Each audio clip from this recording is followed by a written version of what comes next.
Welcome to Serenity and Fire, the podcast where wellness meets grit.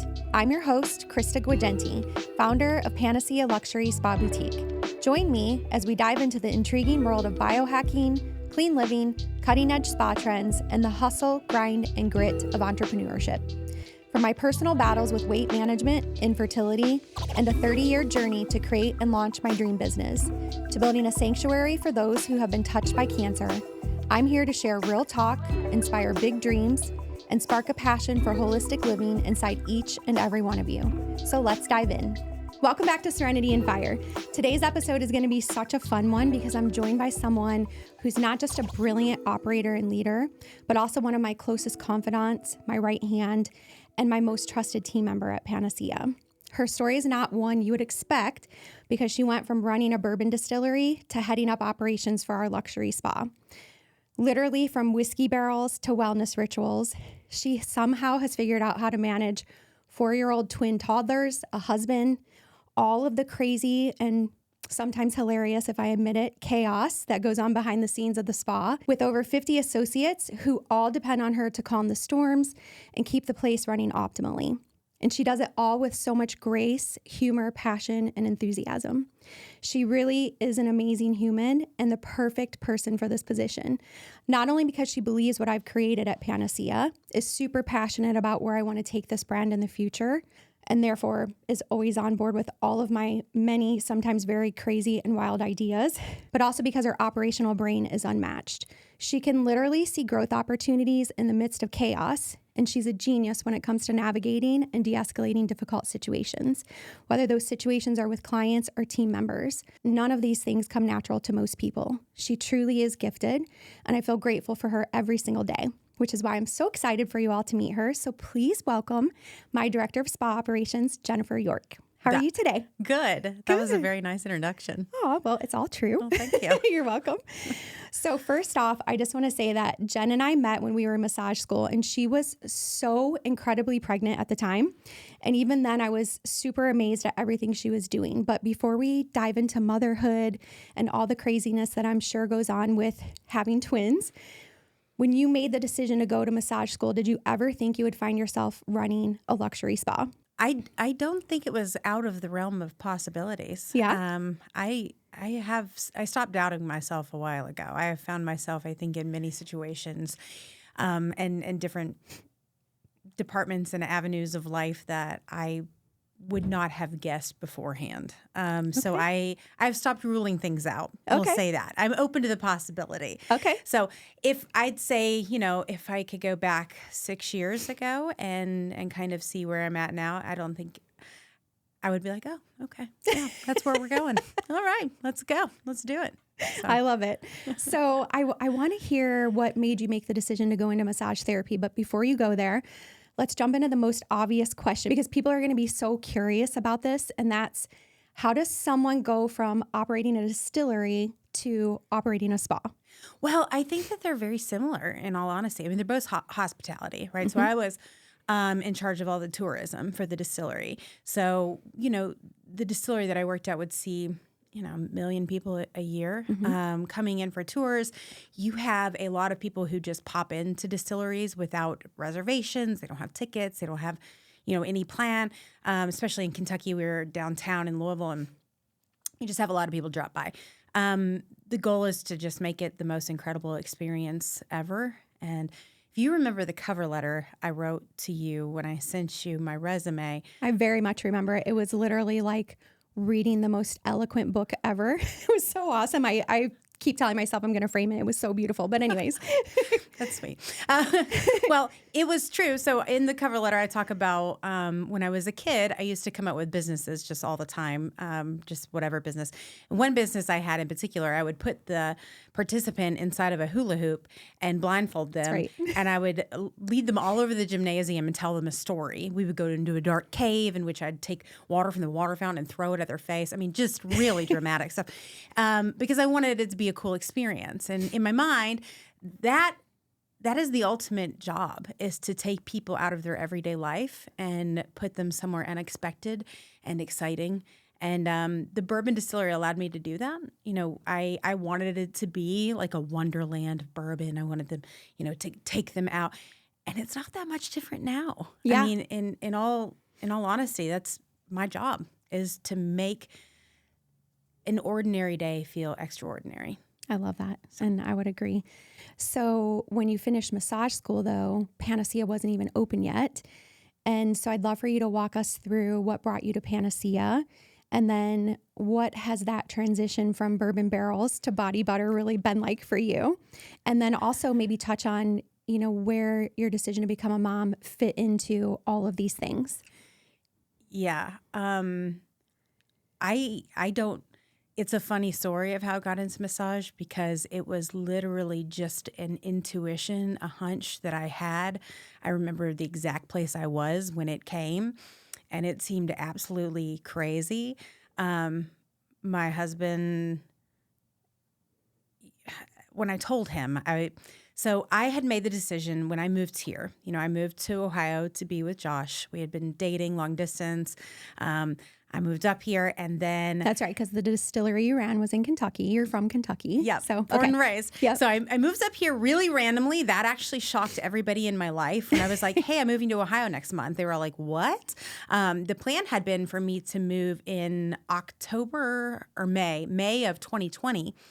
But I ended up moving in October of 2019. I made that decision decently quick, kind of out of nowhere. So you got to suffer through COVID with all of us. so crazy. I mean, honestly, it was a good time. Like, Yeah. I'm glad I moved in October of 19, but I moved up here. I had to find a job. I got a job at a distillery here in Columbus. They did not have a position for me. I really just wanted to move here as quickly as possible. So I told them why they needed me. I made a position for myself. I made up my own title and everything. I know. I was like, here's my job description. Do you have me in the budget? Can you afford me? Here's what I can return to you. And they took me on. I was really thankful for it. But as I started to kind of go through, I mean, leaving Kentucky when you're in bourbon is kind of the nail in the coffin of that career, unless, Sure. you know, I mean, you can get into sales and things like that. That's really not my shtick. I really enjoyed tourism. I really liked that aspect of hospitality in general. Mm-hmm. So that transition was a little, it was a little forced, but I knew that I needed to be up here. So I moved up here, was working at the distillery, and then randomly COVID had happened. I was walking into Kroger on Chambers and had a moment where I was like, I should go to massage school. Just out of the blue? Out of the blue. I The don't even food in Kroger made you... I don't even know why. It was just, I had been wondering, like, what am I going to do? Yeah. You know what I mean? Like, I don't want to say, and I've told you before, I was really struggling with remaining in liquor because I didn't want to dedicate myself to something that rips families apart and kills people. Mm-hmm. Like, I felt bad about that. Sure. I was in retail for a long time. I did retail management. And I also had a problem with that, is because I felt, you know, I was driving consumerism and trying to convince people to buy stuff that they don't need and, like, they probably couldn't afford. Mm-hmm. I saw a lot of people come in with shopping addictions. Mm-hmm. They would just buy all kinds of stuff and then turn around and return it and cry. And, like, that's weird turmoil to go through.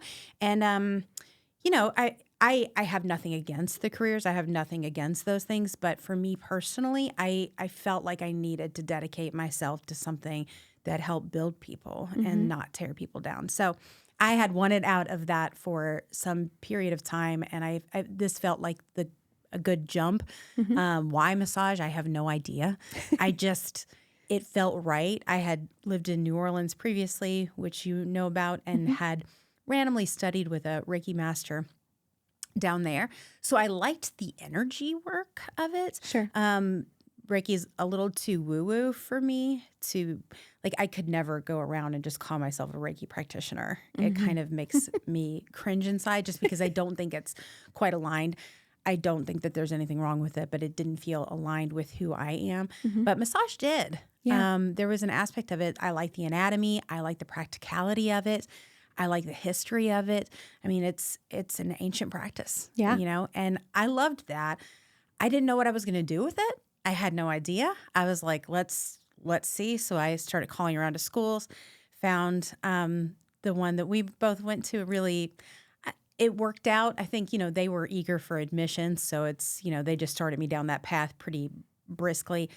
I told Josh about starting massage school. He was kind of like, whatever, babe, like do what makes you happy, I guess. It's kind of weird, but, And Josh is not at all like in the healing arts. He's not gosh. like, for him to come to the spa and hang out, even just with our team after hours, even though we told him he could sit on our rooftop patio and have cocktails and smoke cigars, like he was not at all into it. So it's definitely not a world he is familiar with or passionate about. No, he doesn't. He's just a practical dude, and he's just he's a manly man. He's just, that's what he's into. He likes hanging out, smoking cigars and talking about politics and, science and stuff.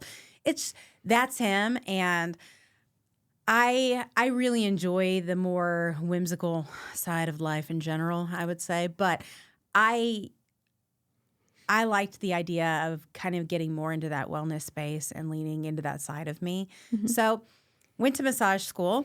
And this is 2020. We're in the middle of COVID. Yeah, well, it's 2021. 2020. I think I finished. So it was 2020. When you started? August of 2020. Yep, when I started. Yep. You're like, yes, I know, Jenn, because I was there too. And I got pregnant in February of 2021. That was not in my plan. That was a surprise. Okay. It was a wonderful surprise. I wasn't sure if I could even have kids. And so to find out I was pregnant was very exciting. I found out I had COVID, and I had whacked out my sleep schedule. So I was like up at 3 o'clock in the morning or something like that. And I had thought, man, I haven't had my period in a while. So I decided to take a pregnancy test. And I just set it on the counter and was like making some tea. And the dog was standing there, and I glanced over. It was a digital, it just said pregnant. And I was like, Apollo, I need to tell you something. So I told the dog first, and then I went and woke up Josh, and then we found out it was twins. Oh my so gosh. That got even more wild. Exciting, but probably scary too. Super exciting. Well, it's funny that when I found out it was twins, I screamed, literally screamed. The nurse popped her head in. She was like, "Are you having twins? That's the only time people scream during ultrasounds." Yeah, sure am, apparently. And then by the end of the day, I was like, of course I am. Like, obviously there's two. I just felt right. I was like, of course there's two babies in there. And I was like, well, this is perfect timing because liquor has been a very good career to me. It taught me a lot. But it is not the easiest job to have when you have kids at home because the hours are varied. You're doing a lot of things. I would like judge cocktail competitions and, it's encouraged to go out to bars. Everybody drinks. It's like. And at this point, were you still working at the distillery while you were also going to school and now you're pregnant? Correct. Okay. All three. Okay. And I get all the way through school. We had met during that time period. Mm-hmm. We were not in the same class, but I would see you everywhere. And I think I told you, I had this thought once when I saw your car, and I was like, I want to ask to tour her business, which is a weird thing to want to. Knowing you like I know you now in hindsight, that makes total sense. Yeah, I think you're very, very curious, and I love that about you. So super curious. Yeah. And at the time, that's exactly what it was. I was like, I'm so curious. Like I was interested in like the more operational aspect of running a lash business. Yeah. I was just kind of like, that's interesting. Maybe I should just stop in one day. Watershed's super close to Decca, so I didn't think anything about it. And but I was attracted to you. There was something about you that drew me to you, which I've told you. Yeah, I feel like that's mutual. And I vividly remember the first time I saw you, and I remember thinking, how in the world is she doing massage practicals? Like, she is so pregnant. And now it's, we have a lot of people who are pregnant working in massage, but there does become a limit where they just can't do it anymore physically. The babies would just touch people. Yeah. Like my belly was touching people when I'm like, I'm sorry. I remember one guy who would come in to do massages with me at the clinic. He's like, I don't mind the babies. I was like, oh, good, because they're going to touch you whether you want. They're in the way, whether you like it or not. I'm like, ugh. But yeah, so I started doing, I was doing massage. I got pregnant. I finished massage school in July of 2021. Think about how big I was then. The girls were born in October. Oh, gosh. Okay. People would just come up to me and they're like, are you having twins? I'm like, that's rude. I am, but that's rude. I was huge. And I kind of got to the final countdown. I left work the week before the girls were born. So they were born on a Monday. My last day was a Thursday. It was going to be Friday, but it was only because they made me leave early because there was someone who had COVID and they were worried that I would get sick, like somebody in my space and in the marketing office. So I left, had the girls, and quickly found out that working with 2 infants would be incredibly hard. Also to go to work in something that I wasn't super passionate about. I was like, why? Yeah. Why do that? If I don't have to, why would I do that? So I didn't. I stayed home. I went back and to work part-time. I got a job massaging at a local spa just a couple days a week, just to kind of get out of the house. It was helpful for me. Yeah. And then I heard Panacea was opening. I had a coworker who told me about it, and she had sent me like the renderings and everything. And I remember thinking, I was like, that's not real. That's not in Ohio. And looked it up, found the website. I was like, it is real. So I just applied online, got a call back. And they had mentioned oncology in my initial phone interview. Now, when I first went into massage, first started massage school, our massage professor had breast cancer, and she talked a lot about oncology massage. And I remember being like, that's for me. I like that. And I had that thought process. And I remember talking to her about it, and she was like, well, you literally just started massage school, so like maybe see what you like. You know, we don't need to just dive right into, yes, oncology. She's like, just slow down and enjoy yourself. And so the oncology piqued my interest. I remember telling Josh about it. He's like, babe, this seems like, he's like, you're going from a very busy spa to a spa that just opened. Do you think that's a good idea? I'm like, feels right. Feels right. Feels right to me. Thank God you're a feely person and not an analytical person like Josh. Right. I've learned not to be throughout my life, but yes, I was like, it feels right to me. So I went for it. I was like, yes, I'll come on board. I tell people a lot. I was like, I was only not busy for the first week, and then I was busy. And just to put into perspective for everyone listening, we did our soft opening in February of 2023. And then we officially started taking clients in March of 2023. So I think you started in March, right? I started March 2nd. Yeah. So you missed all of the training in drywall dust with no walls. I mean, it was total chaos for the 5 weeks of training that we put everyone through.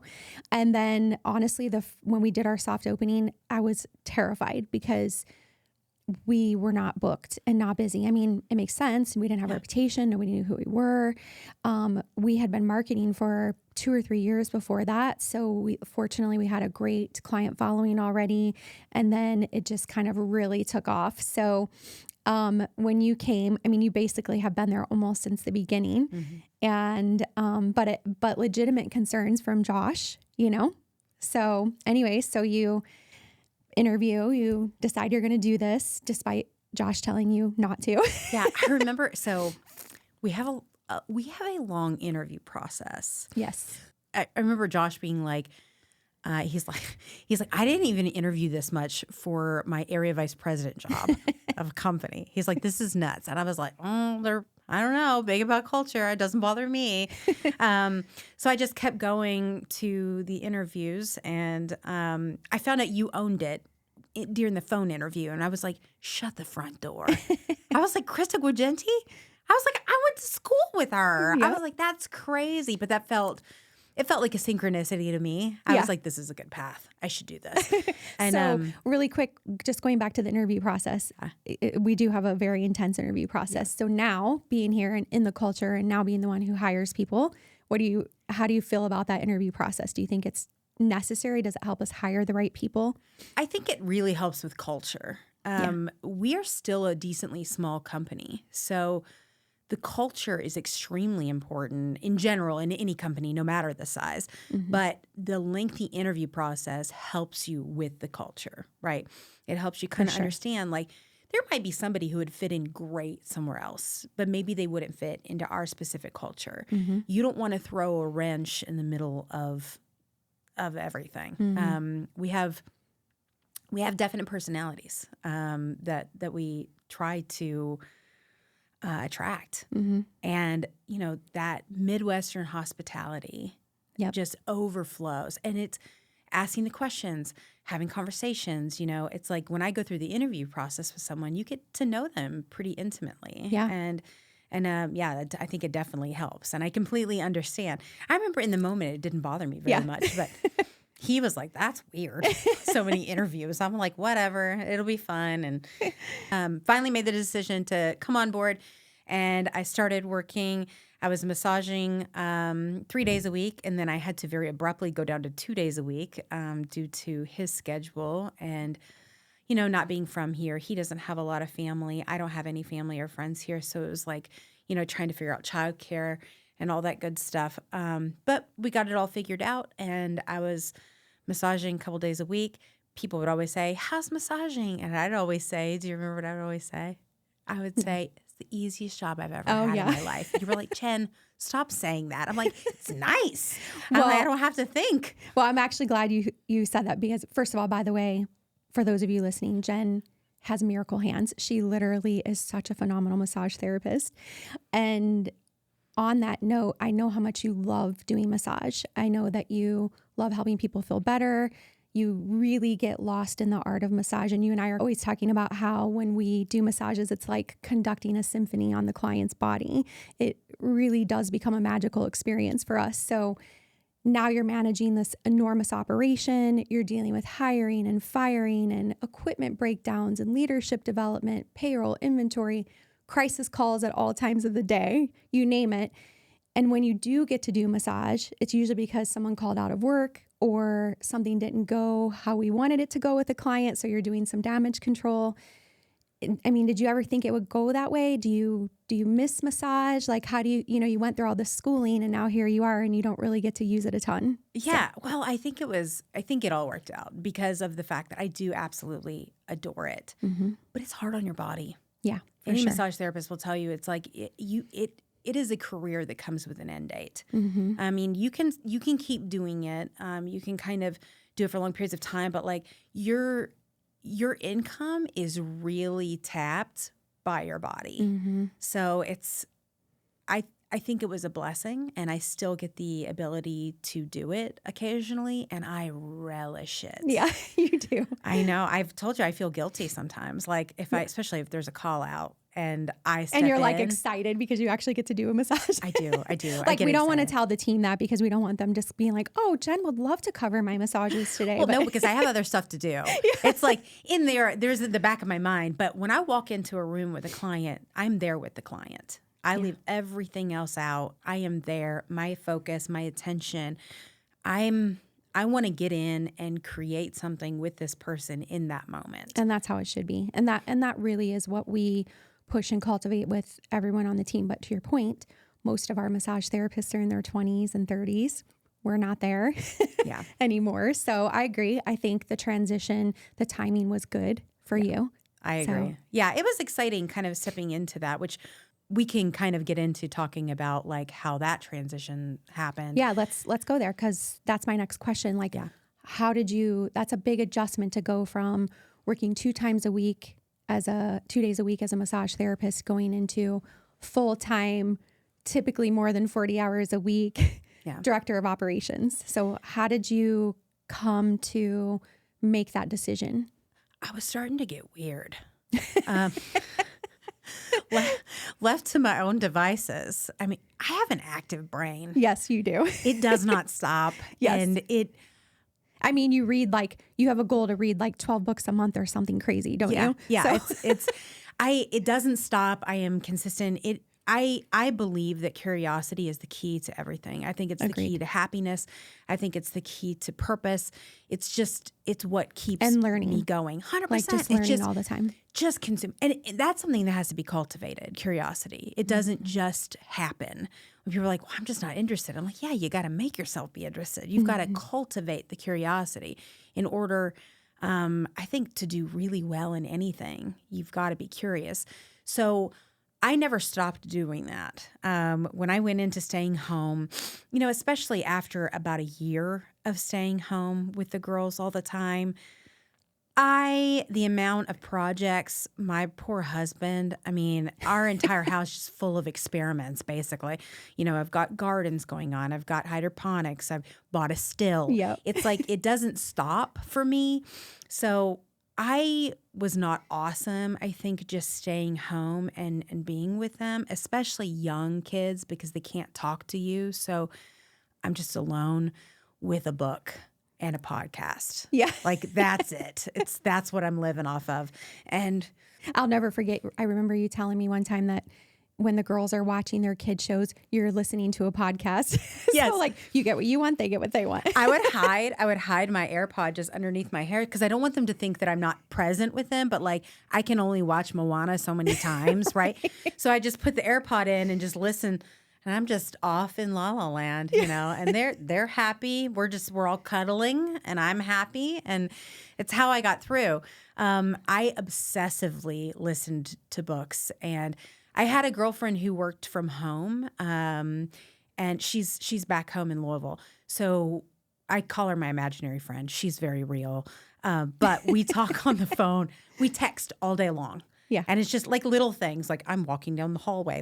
I don't know why I'm even telling her this, but she worked from home at the time, so it was kind of nice. She was bored. I was bored, And I remember starting to tell her, I was like, hey, the director position came open at work. And she's like, are you going to go for it? I was like, well, I don't think I can because of childcare. I had always told you I wanted to start working again, but I wanted to wait until the girls were in school full time. Mm-hmm. So trying to figure that out. I mentioned it to Josh one day, kind of, I was like, yeah, the director position just came open. And he was like, you should go for it. I was like, what? Really? I felt like in that moment that it was the universe throwing me a bone. I left the distillery I was at, and it hurt me a little bit leaving there. I really wanted to stick with it. I really wanted to watch it grow. I was there from the inception of that company. I got to watch it grow through so many intimate steps and levels. And also we should say that company turned into a multi-million-dollar organization that then later sold to a very popular brand name. It was unbelievable to watch the growth of it. I mean, it really inspired me. Mm-hmm. Growing up how I grew up, there wasn't a lot of possibility. And it wasn't, I grew up super middle class. It wasn't because of anything like that. My parents were just not super go-getters. Mm-hmm. They weren't out there, making moves and stuff like that. And they just don't have that kind of personality, which is great. You know what I mean? There's, my dad did very well. He took care of me. Everything was great. But I never saw, he was very much like, why don't you just get a desk job and go sit down and, just work until you retire and then have a pension. I'm like, what are you talking about? That doesn't even exist anymore, Dad. I'm like, you were born in 1949. What do you know? This was my thought process. But I come to think about it now, I just have a wildly different personality. And that's really where that comes from. But I got to see that with the distillery, and I got to see that growth, and it definitely ignited something in me to where I was like, this is fun. Mm-hmm. This is amazing. When I came to Panacea, I see that. I see your fire. I see your growth. An entrepreneur is someone you can peg. You can tell, oh, you've got a different kind of spirit going on about you. Mm-hmm. There's something different. Entrepreneurial spirits in people are rare. It's not a common personality trait. So to see a company that you built by hand and to know the kind of personality you have, and I've seen it before. Like it's a personality that I've watched just really dominate a space. So to see it in you in a space that's dedicated to wellness, now I'm not dedicating myself to something that kills people, right? Sure. I was like, this is the universe throwing me a bone. These don't come across very often. Yeah. And like I had it happen twice. So when it happened again, I was like, wake up and pay attention. Like this is something that, it was fulfilling something that I had missed, that I felt like I had missed out on. Well, I'll never forget when you called me and you're like, I really think I want to interview for this job. Of course, I was elated because you and I had been talking about for a long time how like when you're ready to take a bigger position, I'm ready for you to do that. Like I knew from the beginning that I wanted you to have a bigger role in the company some way, somehow, someday. But if you remember when you came to me, I grilled the shit out of you because I was so worried that you would come and eventually regret making the decision to come to work, miss being at home. And quite frankly, that had happened to me with my previous 2 directors. And it just was not a path that I could go down again. So you and I had a lot of deep conversations about that. I remember telling you, go home and really talk to Josh about what this role is going to look like, what the demands are going to be like. How are you guys going to manage this? What are your backup plans when your kids' caregivers fall through? Because this is such a big, important role and so critical to the functioning of the spa, and also critical for me because you've given me the ability to be able to continue building the dream and pursuing all of the operational aspirations that I want to see come to fruition with the spa, and to really develop and grow the business, which were things that up until you got into this position, I could not do because I literally was just in the business running the day-to-day nonstop. So let's talk a little bit about that. I mean, that was a really, really big decision for you to make. So what kind of conversations did you and Josh have? Like, how did you come to that final decision? Like, I'm going for this and I can do this. I don't think I really understood the gravity of it until I was in it. I think that's common. Which is fair. With most things. And we talked about that too. Like, here's what it's going to look like, but yeah. And it was more than I expected. Okay. But kind of initially going into it, it felt like a golden opportunity at my feet. Like, here you go. Are you going to pick it up and take it? Mm-hmm. And I felt like if I said no, I would really regret it. Mm-hmm. Especially when Josh gave me the green light. Yeah. When I think that was like the defining moment when Josh was like, go for it. I know. You're like, oh my gosh. I think you were expecting him to be like, now, Jen, not now. I was. Because he really liked me being home. Yeah. I mean, I don't blame him. I mean, I get it. It made his life easier. You know what I mean? Because it was just I'm home. I can help take care of things. Like I can get all the laundry done. I can do all the cooking. That was easy for him. Mm-hmm. And so me saying, hey, I want to go back to work full time, and not only am I going to go back to work full time, but it's a big job that's going to require me in other avenues as well. He also has a big job that requires a lot from him. And I think he was very much like, I just want you to be happy. So I just want you to do what you want to do. I do all these weird questions for him still, where I'm like, what profession would your ideal partner have? He's like, what are you talking about? That is a weird thing. I don't even think like that. I'm like, oh. As you're sitting there thinking of all these questions in the middle of the night that Josh must answer. I know.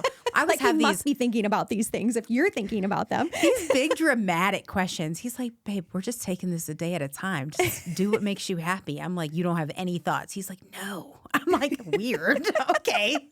So it was nice coming and having, when I accepted the job and I came into the position and I kind of saw everything that needed to be done, initially it was overwhelming. That's For sure. Yeah, no lie. I kind of got in. I could see what needed to be done in a lot of ways. I could see, culture needed some work and like kind of getting in and how do I even do that? I don't even know. Like I've got to research. I have read more business and self-help books than the vast majority of people. I really think that all of that helps. For sure.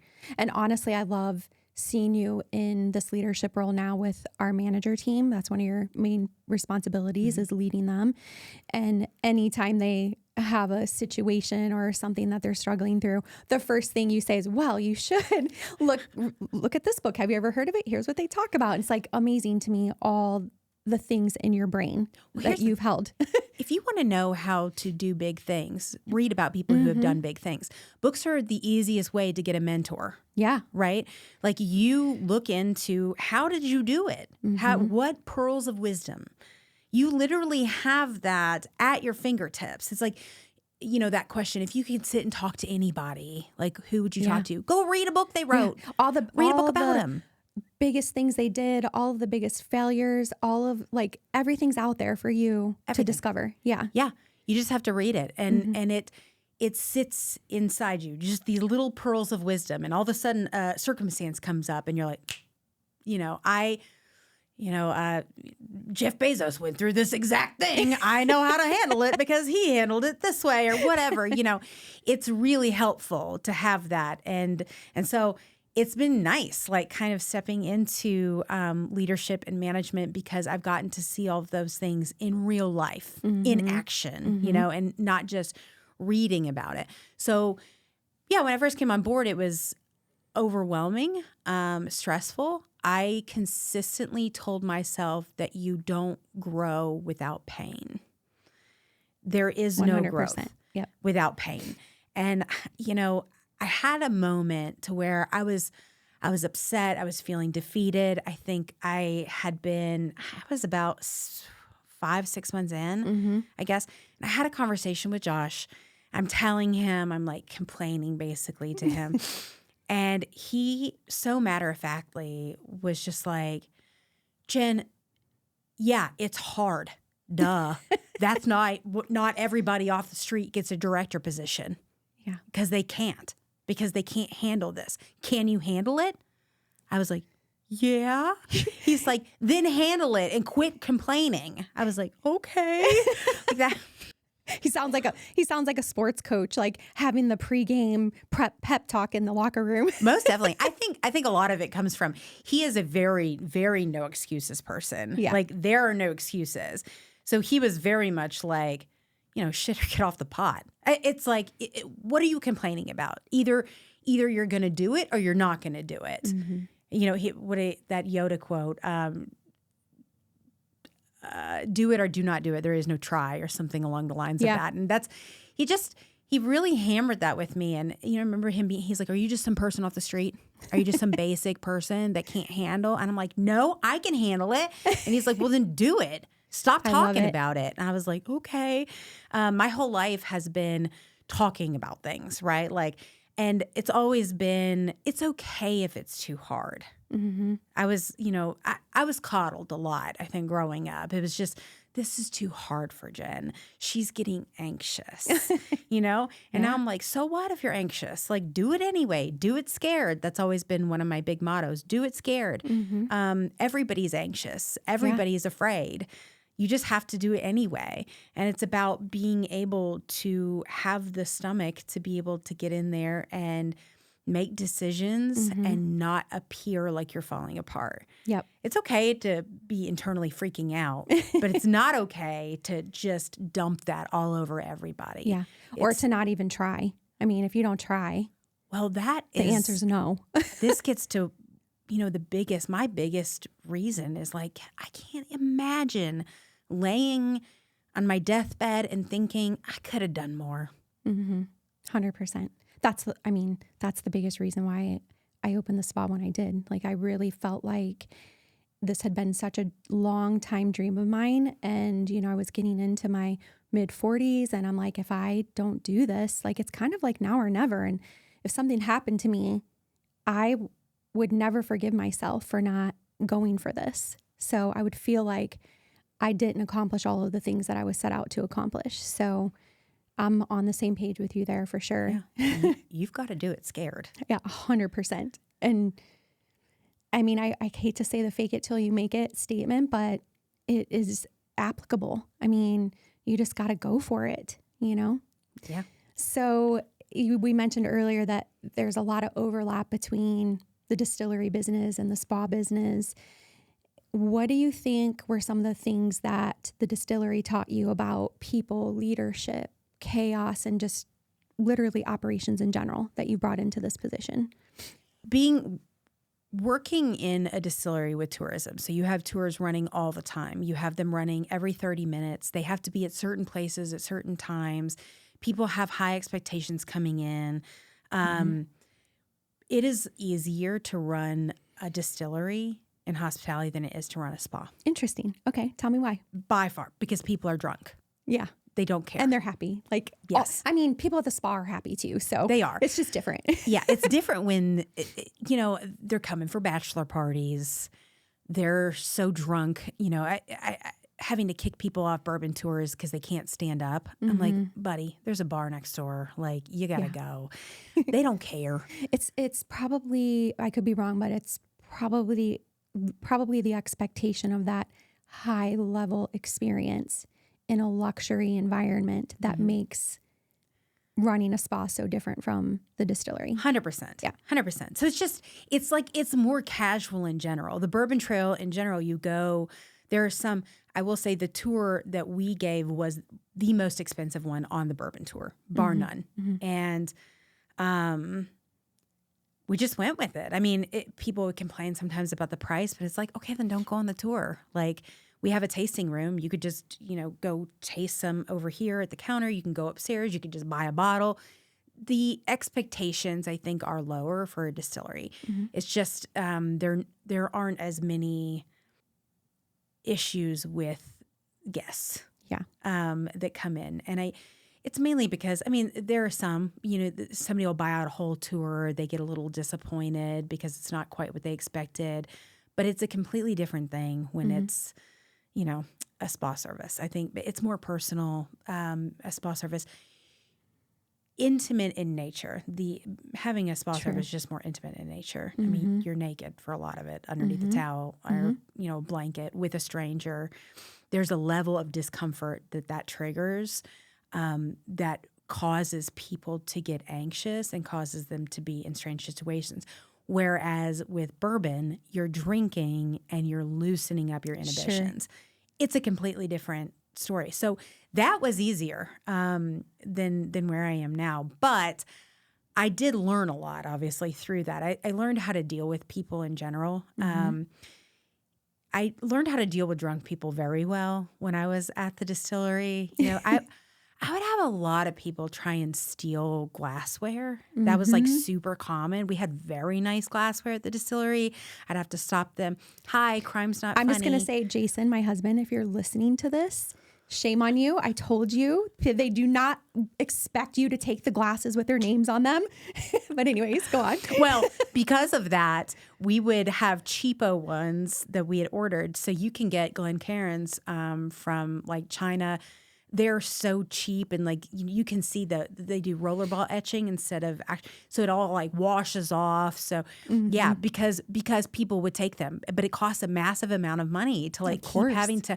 But they would take our coupe glasses, the rocks glasses. I mean, we see it in the spa. People take our towels, our slippers. I'm sure they're taking our robes too. Oh, 100%. Yeah, for sure. Weird things. Anything to just like have the logo at home. I think it's odd, and disappointing, but yeah. Well, that's why they give you a glass, right? But at most distilleries, they'll give you a glass to keep you from taking. We did not give glasses, and so they would just steal them. It was, I don't know, but it taught me a lot about how to talk to people. Operationally, leading that many tours, I wrote the tour for the distillery. I made every stop. I said, this is what we say when we step here, and this is what we say when we step here. and having it all work like clockwork, like running tours around the clock, especially Saturdays and Sundays. It's just you run them every 30 minutes without them running into each other. Or, one tour guide, battle of the bands is what I used to call it, when you'd get two of them in the actual distillery, and it's loud, So operationally, it taught me a lot about timing. I'm good at timing. I can make things work very well on a clock.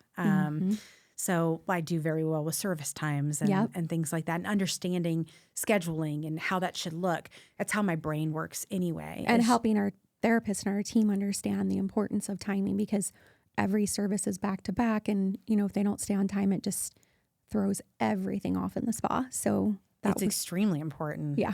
Just to have that awareness too of like an event. We have an event come in. You need to have an awareness of how long it's going to take you to set up for the event. What needs to be done before the people even walk in the door. And having that kind of awareness, working through distillery world kind of taught you that. I mean, we had some crazy events at the distillery. There would be big corporate events. There'd be entire distillery buyouts, which is a ton of money that, people would pay, but they expect and demand perfection. And for good reason. I mean, they're spending a lot of money. Yeah. And the spa is not different. People are coming in, they're spending a lot of money on a day, and they are expecting, nay, demanding absolute perfection. And it is our goal to hit it every single time, like 100% is the goal. Yep. Just absolute perfection. Yep. And I've learned that just from having people have high expectations. But that's good. You want them to have high expectations. You want them to come in and you want to go overboard. Yeah. Like I said, I want to take the extraordinary and make it extraordinary. So going from hula hoops to now the spa. Exactly. Let's talk a little bit about operationally, though, behind the scenes. I mean, when you look at staffing from, between the two industries, they're very similar. I mean, you have to hustle and grind. And when I say hustle, I mean, like, you're working your tail off, you're moving, you're learning how to work in a team, you're learning that elevated client experience, how to deliver that. But tell me what things maybe surprised you when crossing over from the distillery into the spa world. Like, what was the most shocking thing for you when you came over into this position? The kind of personalities that I've been used to working with in bourbon world are not attracted to spa world. Agreed. Which is interesting because I spent over 12 years in the restaurant industry, and we love to hire people who have restaurant experience because of all the things I just mentioned. But love it. Yeah, I was used to working. I mean, the vast majority of people I worked with were tour guides, right?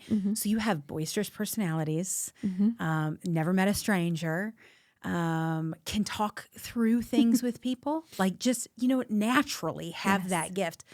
And that kind of person is not typically attracted to wellness. Right. Agreed. And it's interesting. I mean, I would have a lot of retired men, if you could imagine, you know what I mean? That would come in. I had one gal who did tours for me. She had a chemical engineering background, and she loved to nerd out with tours. You know what I mean? Get really into the chemistry. But her personality was very well suited for tour guiding because she was just boisterous and didn't have very many inhibitions. So I wasn't dealing with a lot of people with social anxiety. And people who are attracted to wellness typically suffer from social anxiety. Yeah. A lot of them are very quiet, very introverted, very reserved, which is great in the therapist room in some instances, not so great in others, but definitely not so great when they're running the front desk, working in the boutique. So 100%. That's had to be like a balance for you. Yes. And understanding okay, might be out of this person's wheelhouse. I'm a weird massage therapist. I am not a typical LMT. I don't have that kind of typical LMT personality. Most LMTs, they're a little on the woo-woo side. Yep. They like being quiet through the whole massage. Most of them. They do. They'll tell me, they're like, oh, that person wanted to talk. Not all the time, but it's like, you have some massage therapists that love to talk. Yeah. And, you're one of them. I love it. I know when to be quiet. I can read a room. Yeah. But if you want to talk to me, I would have like book club going. Yeah. It's every time they come in, oh, I read this new book. I'd be like, tell me all about it. Let's talk about my book. I can't wait. I miss that part of that deep connection, interaction. I love to talk about stuff. Yeah. And so it's funny to me whenever I'll get, we have a problem going, somebody had a massage, it didn't go well. I ask the client, did you say anything to the massage therapist? Yep. And they're like, no. I can't say that to them. And then the massage therapist is like, well, I asked. I'm like, in what way did you ask? Right. Like, how's everything going? I'm like, oh, Lord. I'm like, You're right. We do have to teach them how to have conversations and meaningful conversations that get and drive the answers that we're looking for. Or even, so something I learned a long time ago, during bourbon tours, there would be questions that my tour guides would come up to me and they'd be like, I keep getting this question. I'd be like, why? What are you saying that's opening the door to lead for someone to even think to ask that question? Mm-hmm. Like, there's something you're saying. Yeah. I'm like, you are leading them into this. This is me discovering this, like, because I'd given so many tours. Mm-hmm. I know that if I'm like, I'm like, well, this particular mill grinds it so powder fine what's different about this mill? That leads to that. If you don't know the answer to that, you should not be saying the first part of it, right? I discovered through that the same thing is in the treatment room. You know what I mean? Yeah. Like somebody will say, oh, I had this particular problem. I'm like, why would that even come up? Mm-hmm. How would you even know to ask something like that? Mm-hmm. Why would this situation even occur? So it's digging into the therapist and, not just, I feel like I pick on the LMTs all the time because that's my wheelhouse, but it's all service. I mean, it's just across the board. 100%. The wellness guides will lead themselves right into it as well. Yeah. I'm like, what are you saying? I love when they always come up and they're like, everybody keeps leaving their slippers in the locker room.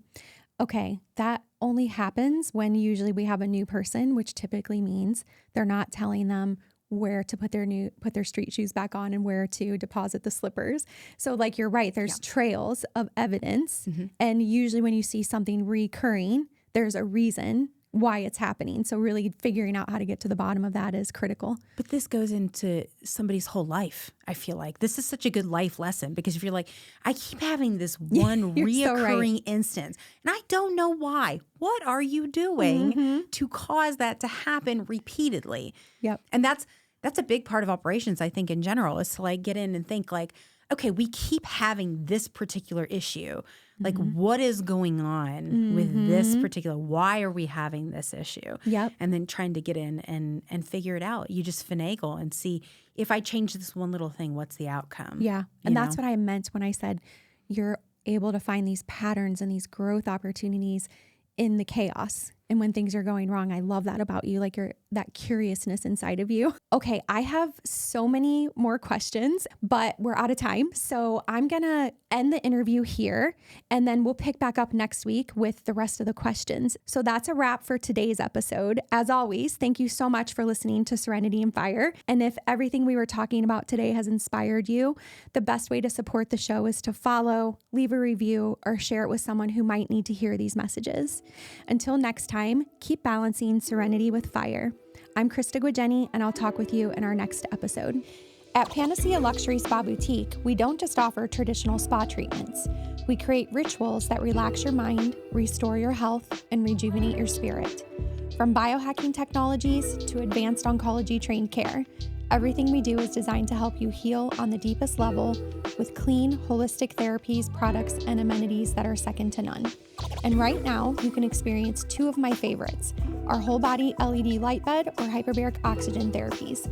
And as a thank you for listening, you'll get 10% off your first session when you use the code Serenity10 at booking. What is your panacea? Let us help you find it, because true wellness isn't a quick fix, it's a ritual.